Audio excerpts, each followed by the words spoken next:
ജനപ്രിയ പരമ്പര എന്ന നിലയിലാണ് ഉപ്പും മുളകും മലയാളികൾക്കിടയിൽ ഹിറ്റായത്. ഏകദേശം 9 വർഷത്തോളം നീണ്ട ഷോ ഇടയ്ക്ക് വെച്ച് ചില പ്രശ്നങ്ങൾ കൊണ്ട് അവസാനിപ്പിച്ചിരുന്നെങ്കിലും പ്രേക്ഷകരുടെ നിർബന്ധം കാരണം വീണ്ടും ആരംഭിച്ചു. ബാലുവും നീലുവും മക്കളും അടങ്ങുന്ന ആ കുടുംബത്തെ ഇഷ്ടപ്പെടുന്നവരായിരുന്നു മലയാളികൾ.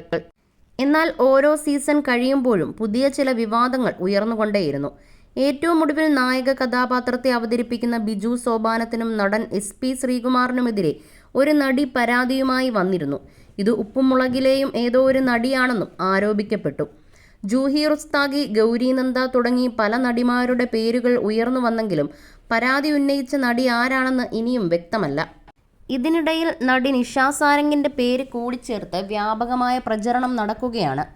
നിഷ സാരംഗിനെതിരെ അടിസ്ഥാനരഹിതമായി ചില യൂട്യൂബ് ചാനലുകളിലൂടെ പ്രചരിച്ച വാർത്തകളിലെ വസ്തുത ബോധ്യപ്പെടുത്തുകയായിരുന്നു മറ്റൊരു യൂട്യൂബ് ചാനൽ. കഴിഞ്ഞ കുറേ കാലമായി നിഷ ഉപ്പും മുളകിലില്ലെന്നും ബിജു സോപാനത്തെ സോഷ്യൽ മീഡിയയിലൂടെ നടി അൺഫോളോ ചെയ്തു എന്നുമൊക്കെയാണ് ചിലർ കണ്ടെത്തിയിരിക്കുന്നത്.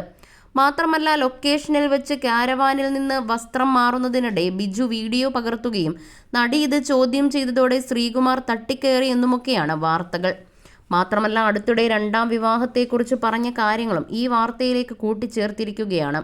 നമ്മൾ പറയുന്നതും നമ്മൾ ചിന്തിക്കുന്നതുമൊക്കെ കേൾക്കാൻ ഒരാൾ ഉണ്ടാവണമെന്നത് ഇപ്പോൾ തനിക്ക് തോന്നുന്നുണ്ടെന്നും അതുകൊണ്ട് രണ്ടാമതൊരു വിവാഹത്തെക്കുറിച്ച് താൻ ഇപ്പോൾ ആലോചിക്കുന്നതായിട്ടാണ് നിഷ അടുത്തിടെ ഒരു അഭിമുഖത്തിൽ പറഞ്ഞത്. അങ്ങനെ ഒരു ജീവിതം ലക്ഷ്യമാക്കിയാവാം നടി ചിലപ്പോൾ ഉപ്പും മുളകിൽ നിന്നും പിന്മാറി നിൽക്കുന്നത്. പക്ഷേ വസ്തുത അറിയാതെ പലരും അവർക്കെതിരെ സംസാരിക്കുകയായിരുന്നു. പക്ഷേ കഥയറിയാതെ ചില ആളുകൾ കാര്യങ്ങൾ വളച്ചൊടിച്ച് നിഷ സാരംഗിനെതിരെ പറയുകയാണ്. അവർ മക്കൾക്ക് വേണ്ടി വളരെ കഷ്ടപ്പെട്ട് ജീവിക്കുന്നതാണ്. അങ്ങനെയുള്ളപ്പോൾ അനാവശ്യമായി അവരുടെ പേര് ഇതിലേക്ക് വലിച്ചിടുന്നത് എന്തിനാണ്? ഇനി അവരും ബിജുവും തമ്മിൽ എന്തെങ്കിലും പ്രശ്നമുണ്ടെങ്കിൽ തന്നെ അത് അവർക്കിടയിൽ തന്നെ പരിഹരിക്കട്ടെ എന്നും സോഷ്യൽ മീഡിയയിൽ പങ്കുവച്ച കുറിപ്പിൽ പറയുന്നു.